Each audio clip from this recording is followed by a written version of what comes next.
মার্কিন president Donald Trump এবং যুদ্ধমন্ত্রী পিট হেগসেথের ভেতরে প্রচণ্ড রকমের উত্তপ্ত বাক্য বিনিময় হয়েছে। কি নিয়ে? বিষয়টা আর কিছু নয়, ইরানের বিরুদ্ধে যুদ্ধ করতে গিয়ে আমেরিকা যে প্রচুর পরিমাণে অস্ত্র খরচ করে ফেলেছে এবং এখন নিরাপত্তার ঝুঁকিতে পড়েছে, এই বিষয়টি নিয়ে পিট হেগসেথের সাথে ট্রাম্পের উত্তপ্ত বাক্য বিনিময়। কোথায়? ওই যে সেদিন বলেছিলাম ক্যাম্প ডেভিডে বৈঠক, সেই বৈঠকে। এরপর সেই ইরান মধ্যপ্রাচ্যের দেশগুলোকে আবার সতর্কবার্তা দিয়েছে, আমেরিকা যদি কোনো রকমের ইরানের উপরে হামলা চালায় তাহলে মধ্যপ্রাচ্যের যত গুরুত্বপূর্ণ জ্বালানি স্থাপনা আছে তার সমস্ত সবগুলো ধ্বংস করে দেওয়া হবে। ইরানের হুঁশিয়ারি এটা। একই সাথে ওমানের সাথে ইরানের যে হরমুজ প্রণালীর ব্যবস্থাপনা নিয়ে সমঝোতা হতে যাচ্ছে বা চূড়ান্ত হয়েছে, বলা হচ্ছে যৌথ ঘোষণা খুব শিগগিরই আসবে। তাতে পরিষ্কার সিদ্ধান্ত নেওয়া হয়েছে প্রতিটি জাহাজকে 5 থেকে 7% টোল দিতে হবে।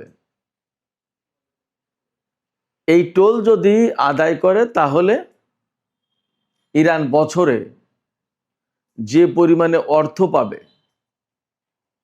বড় বড় technology company Nvidia, alphabet, Microsoft, Apple, এই সমস্ত কোম্পানি যে পরিমাণে লাভ করে প্রতি বছর, ইরান শুধু হরমুজ প্রণালী থেকেই সেই পরিমাণে লাভ করবে, টাকা পাবে। এদিকে লোহিত সাগরে আরেকটি সৌদি জাহাজে হামলা চালিয়েছে ইয়েমেন। এরপরেও অর্থাৎ লোহিত সাগরে একের পর এক হুতিরা হামলা চালানোর পরেও তেলের দাম কমেছে। কেন কমছে তেলের দাম? সুপ্রিয় দর্শক, এই কয়েকটি বিষয় নিয়েই এখনকার আলোচনা। আশা করি আলোচনা ভালো লাগবে আর আপনারা শেষ পর্যন্ত সঙ্গেই থাকবেন। যদি ভিডিও ভালো লাগে তাহলে লাইক, কমেন্ট, শেয়ার করবেন এবং চ্যানেলটি সাবস্ক্রাইব করে সাথে থাকবেন। দর্শক, চলুন আমরা বিস্তারিত আলোচনা করি। প্রথমেই বলেছিলাম মার্কিন যুদ্ধমন্ত্রী পিট হেগসেথ, তার সাথে প্রেসিডেন্ট ডোনাল্ড ট্রাম্পের উত্তপ্ত বাক্য বিনিময় হয়েছে। কোথায় হয়েছে? ক্যাম্প ডেভিড বৈঠকে। কয়েকদিন আগে ক্যাম্প ডেভিডে যে বৈঠক হলো, সেই বৈঠকে, ওই বৈঠকে বসে সিদ্ধান্ত হয়েছিল ইরানের বিরুদ্ধে ভয়াবহ হামলা চালানো হবে।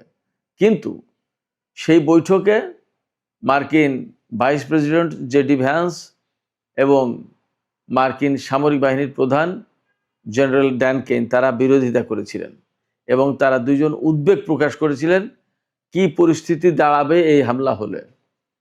তার মূল কারণ ছিল আমেরিকার হাতে প্রচুর পরিমাণে অস্ত্র কমে গেছে।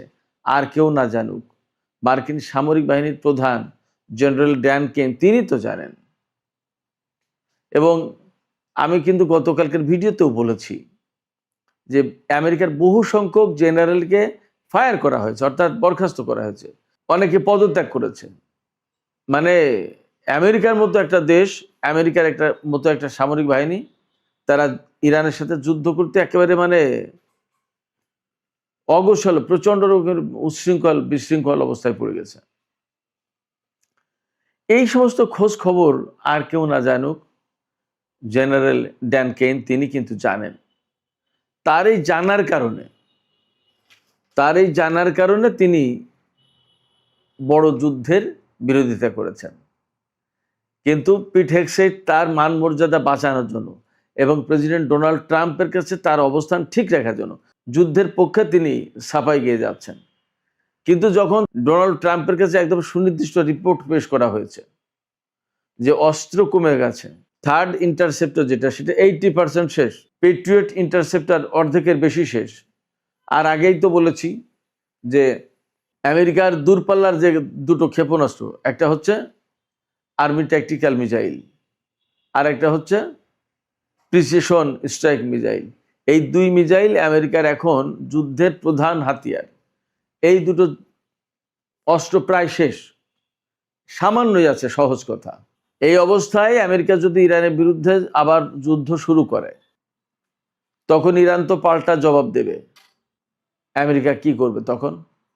এবং ইরান বলে রেখেছিল যে আমেরিকা যদি ইরানের অবকাঠামোতে জ্বালানি বা রেল সেতু বা রেল স্টেশন, বিমানবন্দর, এই সমস্ত জায়গায় হামলা চালায়, তাহলে মধ্যপ্রাচ্যের একদম গুরুত্বপূর্ণ যত যত জ্বালানি স্থাপন আছে এবং বিমানবন্দর গুরুত্বপূর্ণ সমস্ত সবকিছু ধ্বংস করে দেবে ইরান। এইভাবেই তাদের প্রস্তুতি ছিল এবং তারা কিন্তু ঘোষণা করেছিল, তালিকা প্রকাশ করেছিল। ওইগুলো কি দিয়ে ঠেকাতো? আমেরিকা। যার কারণে আমেরিকা এই যুদ্ধ করেনি। কিন্তু আমেরিকা বলে কথা তো বিশ্বের যে ১ নম্বর শক্তি বলে নিজেকে এখনো দাবি করছে, সেই আমেরিকা ক্ষেপণাস্ত্রের অভাবে অথবা ইন্টারসেপ্টর, ইরানের ক্ষেপণাস্ত্র শুট ডাউন করার মতো ক্ষেপণাস্ত্র তার হাতে নেই। এই কথা তো ডোনাল্ড ট্রাম্প মানতে চান না, মানতে পারেন না। তিনি সবসময় বলেন কি, পৃথিবীর সর্বশ্রেষ্ঠ সবচেয়ে বিশাল বড় বাহিনী আমেরিকার, এবং তাদের হাতে সবচেয়ে বেশি অস্ত্র। এত বেশি অস্ত্র পৃথিবীর আর কারোর হাতে নেই। তাই যদি হয়, তাহলে ব্যাপারটা কি দাঁড়াচ্ছে? তাহলে ব্যাপারটা দাঁড়াচ্ছে তার হাতে এখন ইরানের বিরুদ্ধে যুদ্ধ করার মতো ক্ষেপণাস্ত্র এবং প্রয়োজনীয় সব ধরনের অস্ত্র থাকতে হবে, এবং যথেষ্ট পরিমাণে। ওই যে আমাদের বাংলাদেশের টাকায় লেখা থাকে না, চাহিবা মাত্র দিতে বাধ্য থাকিবে, একটা কথা লাগে না? ওই রকম আর কি।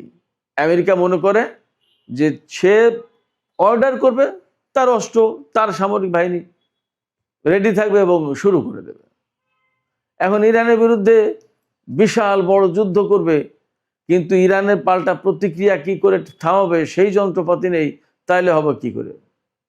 এই জায়গায় ডোনাল্ড ট্রাম্প গেছে ক্ষেপে পিট হেগসেতের উপরে।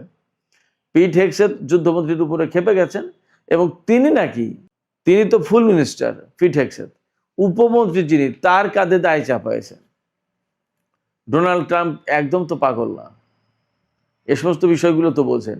যুদ্ধমন্ত্রীর দায়িত্ব যে কত দূর ক্ষেপণাস্ত্র আছে, কত দূর নেই, কি হবে ইত্যাদি ইত্যাদি। তো এই যুদ্ধমন্ত্রী যদি নিজের দায়িত্ব এড়িয়ে আর একজন প্রতিমন্ত্রীকে বা উপমন্ত্রীকে দায়ী করার চেষ্টা করেন বা বলেন যে উনি জানেন আমি জানি না, তাহলে যুদ্ধমন্ত্রী থাকার কি প্রশ্ন, থাকার কি প্রয়োজন, তাই না? এই জায়গায় ডোনাল্ড ট্রাম্প প্রচণ্ডভাবে ক্ষেপে গেছেন। এবং আরও কয়েকদিন আগে একটা খবর বের হয়েছিল, আমিও ভিডিওতে বলেছিলাম, আরও 15-20 দিন বা 1 মাস আগে, যে ইরানের বিরুদ্ধে আসলে আর বড় যুদ্ধ করতে চান না ডোনাল্ড ট্রাম্প। জেডি ভ্যান্স এবং সেনাপ্রধান ড্যান কেইন, আর যুদ্ধের পক্ষে ছাপাই গাইছেন পিট হেগসেত, তারপরে মার্কো রুবিও। এরা এটা নিয়ে মার্কিন প্রশাসন কিন্তু ভেদাভেদ অর্থাৎ বিভাজন সৃষ্টি হয়েছে, পার্থক্য হয়ে গেছে, আলাদা হয়ে গেছে, ফাটল হয়েছে। তো সেই আলাপ আলোচনার 15-20 দিন বা 1 মাস পরে এসে এখন যখন এই আলোচনা উঠছে যে ইরানের বিরুদ্ধে হামলা চালালে ইরান যে পাল্টা প্রতিক্রিয়া দেখাবে, ইরান যে ক্ষেপণাস্ত্র এবং ড্রোন মারবে ঝাঁকে ঝাঁকে, সেগুলো ঠেকানোর মতো কোনো ইন্টারসেপ্টার তাদের হাতে নেই পর্যাপ্ত। এবং তাদের হাতে যা আছে এগুলো যদি খরচ করে ফেলা হয়, তার কিছুদিন পরে ইরান যখন একাধারে মারতে থাকবে, সেইগুলোই তারা ঠেকাতে পারবে না। আর চীন, রাশিয়া, উত্তর কোরিয়া তো পরে থাকলো, চীন, রাশিয়া, উত্তর কোরিয়া কিন্তু ভেতরে ভেতরে অন্য লাইনে আছে। গতকালকেও বলেছি, আমি আবারও বলি, গতকালকেই কিন্তু চীনা বিমান বাহিনী তারা পরমাণু অস্ত্রের পরীক্ষা চালিয়েছে, বিমান থেকে কিভাবে ছোড়া যাবে সেটা। ওপাশে জাপানকে প্রচণ্ড রকমের হুমকি দিয়েছে উত্তর কোরিয়া। দুটো বিষয় কিন্তু খুবই ইঙ্গিতপূর্ণ। সেই জায়গায় ইরানের সাথে যুদ্ধ করতে গিয়ে যদি আমেরিকার সমস্ত অস্ত্র খরচ করে ফেলে, তাহলে চীন, রাশিয়া, উত্তর কোরিয়া এদের বিরুদ্ধে যদি কোনো রকম যুদ্ধ শুরু হয়ে যায়, তাহলে কি করবে? আমেরিকা তো একেবারে রণে ভঙ্গ দেবে।